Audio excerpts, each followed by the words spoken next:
So in today's episode, we're going to talk about how to become the greatest in the world at something, at whatever it is that your craft is. How does one become greatest in the world? We're going to give you the actual solution. There's actually a term and a process that you can follow. We're going to break that down in today's episode. And we're also going to show how this has worked for several people and give you case studies around that. And by the time you get to the end, we're going to leave you with a king move that you can apply to your life and business. Welcome to King Moves. In chess, the king moves one step at a time, but that single move can change everything. Each week, we explore mindset shifts and simple actions that could lead to the next breakthrough in your business and life. I'm your co-host, Ethan King, from Atlanta, Georgia, USA. Entrepreneur, TEDx speaker, and best-selling author of Wealth Beyond Money. And I'm your co-host, Justin King, no relation to Ethan, from Cape Town, South Africa. Entrepreneur, speaker, and business growth strategist. Our journey crosses continents and cultures as we think out loud, challenge assumptions, and uncover the small moves that create big momentum. Welcome to King Moves. Let's start the conversation. All right. So Justin, on today's episode, we're going to be talking about another cool Japanese term. This one is Kodawari, and it's a term that refers to a deep commitment to meticulous attention to detail. It's about perfection of one's craft, continuous improvement, and never settling for the idea that perfection is ever complete. I heard about this term from the book Unreasonable Hospitality, which I read for a client who I did an AI workshop for recently. And so Unreasonable Hospitality is about a restaurant in New York that went from being number 50 on the list of top restaurants in the world to number 1. It's called 11 Madison Park. And they went from being a 1-star Michelin restaurant to a 3-star Michelin restaurant. And they documented everything they did, all of the struggles, the ups and downs, the changes that they made to achieve the pinnacle of hospitality in the restaurant business. And we can apply some of these same principles of unreasonable hospitality to any business, because the workshop that I went to do this for, they are a B2B marketing agency that and their clients are logistics and freight companies. So they couldn't be more different from a B2C restaurant, right? But they've applied these principles, and then we layered in AI and automation, because you take the whole idea is designing these remarkable experiences and perfecting your craft. But then how can you systematize that so that it can be replicated over and over again? So this concept of Kodawari came up, and there's a famous restaurateur named Jiro. He's in Japan. And Jiro, he is a famous sushi restaurant. He's been doing sushi for 75 years, well into his 90s. And he says, I do the same thing every day, improving it bit by bit. All I want to do is make better sushi. There is always a yearning to achieve more. And I find that so fascinating, because I want to do a million different things. But I always find people who just dive in and focus on and commit their life to perfecting one thing, the never ending pursuit of that. And there's something special about that. But, there are definitely different schools of thought on this. So I want to hear your thought on it and how you apply it to business and life. Yeah, it's interesting. I hadn't heard of it when you sent it through to me. And as you say, it's another cool Japanese term. There are so many of them. So many of them. And yeah, I've seen a couple of descriptions of it or ways to look at it. And some people translate it to an attempt to arrive at perfection, which I thought was interesting. Have thoughts on how healthy or not healthy that is. If we are always attempting to arrive at perfection, because can we ever arrive there? That would be a question. And then the essence of it is described in other articles that I've read, of just continuously striving to improve even when others might settle for less. So it's the idea to constantly improve, better than yesterday. That I like. I like the idea of continuously striving to improve and better than yesterday, rather than thinking about arriving at perfection, because that can be debilitating.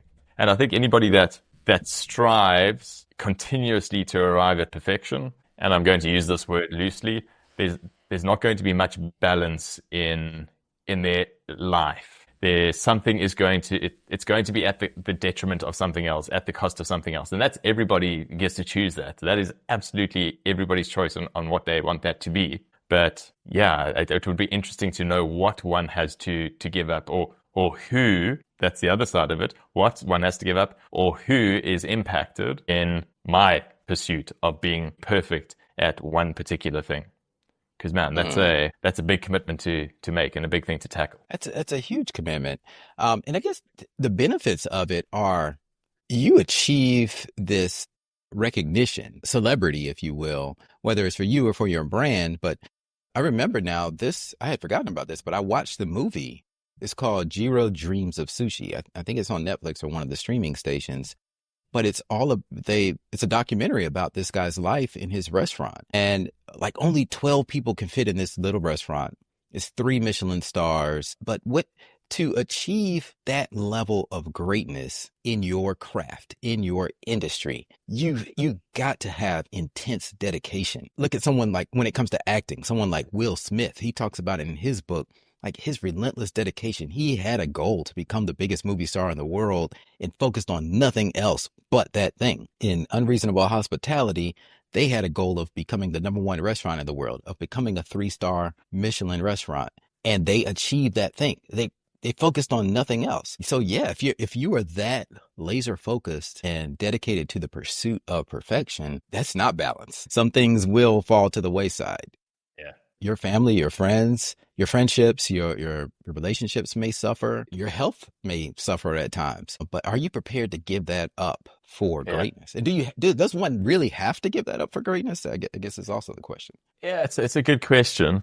I think what often happens is people love the idea of being amazing at something, being the greatest at something, having the best restaurant in the world. They love that idea. As soon as you tell them what work goes into it, what sacrifice has to come, then they don't love the idea so much anymore. So it's easy, and I'll point a finger at myself. It's easy to sit and judge people who choose to be great at something and the sacrifice and maybe some of the relationships that decision impacts. But man, imagine the world without those people, because they push all of us. They show us what is possible, and they inspire all of us. So I'll give a great example. I'm a huge fan of a guy by the name of Cameron Haynes. So he's an American, and he is a professional bow hunter. And his purpose, and when I think about Kodawari, Kodawari is the dedication to your craftsmanship and uncompromising pursuit of perfection in what you do. And he says it unapologetically, like he has been obsessed with bow hunting since I think his late teens, and all he wanted to be was the best. He said that's the reason he's put on earth, is to be the best bow hunter he could possibly be. And every decision he makes every single day is to be a better bow hunter. And Ethan, he runs a marathon every single day, and he has pretty much for the last 20 to 30 years of his life, somewhere around that. He is fanatical, runs every single day. And when I say every single day, if it's raining, he's sick, if he's injured, he's been running at the moment with a fractured foot. So it's to the extreme, and he does it unapologetically.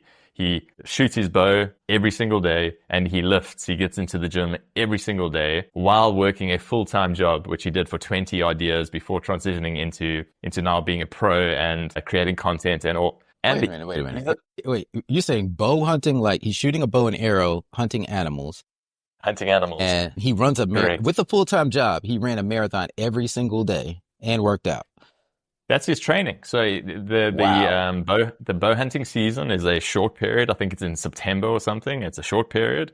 And he would then train year round to be in peak physical condition for that period when he could go out hunting. And uncompromising. Running every day, lifting every day, shooting his bow every day, and going to work every single day. So he would often run before work, run during his lunch break. And he raised a family, and he's got 2 kids, and he's got a wife. And he's the first one to admit that probably at times those relationships suffered, but it was because the decision that he made, that he wanted to be the absolute best bow hunter that he could possibly be, and that was his purpose, and he's unapologetic about it. So it's interesting for me because I'm a big fan, but at the same time I judge him for it. So you know what I mean? It's this weird place to be in, like huge fan, and he inspires so many people to train harder, do more, push themselves, understand and believe that you're capable of more. But it comes at a cost. So I love Kodawari, but immediately that was a thing that came up to me. I was like, oh man, double-edged sword. We need these people, but there's another side to it. But wow. Well, first of all, I had never heard of this guy, Cameron Haynes, and wow, I'm impressed.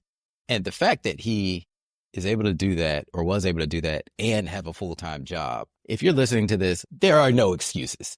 You can't say your job is an excuse that's keeping you from starting your business or whatever it is you want to do. If this dude can run a marathon every day, train, do bow hunting, become the greatest bow hunter in the world, you can do whatever you set your mind to, and nothing can stop you from doing that. So first of all, that motivated me. So thank you for sharing that. So whatever excuses I give, I just have to toss them out of the window because it's complete bullshit, right? Yeah. But another thing it makes me think of is Alex Hormozi. He's coming out with a new book. Yeah. And one thing I admire about Alex is he lives this, because he often talks about how he will rewrite his book. He rewrote his first book 17 times before he got to the final draft. And he would analyze each chapter, rewrite it. For the pitch for his next book, he practices it 3 times a day. So by the time it comes, it's a speech. So by the time he's getting ready to do his speech, his presentation, he's done it over 100 times already and refined it. So that inspired me. My speaking tour for this fall is about to kick off in a few weeks. I'm like, you know what? I need to dedicate more time to actually rehearsing and practicing the delivery and really fine tuning every aspect of my talks.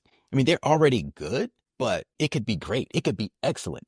To get to top of the pack, to get to that level of world recognition, household name recognition, that's the type of dedication that one needs to put into it. And when it comes to the idea of balance, and you already know I don't believe in balance, I believe you can have it all, but you have to shift and calibrate. I talk about in my TED Talk, constant contextual calibration. Well, so at this time, you have to adjust. When you're focusing on perfecting something, I believe in doing it in sprints. So if you have a book launch coming out or a talk coming up, and if that's your chosen realm of where you want to apply Kodawari, this is me personally, I believe, and I'm going to take the approach of applying Kodawari in sprints. So not my whole life where I ignore everything else and just focus on one thing, but I could do it for a week or two or a month or a short amount of time, and then come back to the rest of my life so that everything else doesn't fall apart. And you can get a lot done when you laser focus on something and practice, and refine and constantly improve it for that concentrated amount of time. So that's the approach I'm going to take. That's my king move. What's yours? Of that, I think I'm going to simplify the king move, and it's going to be linked to yours.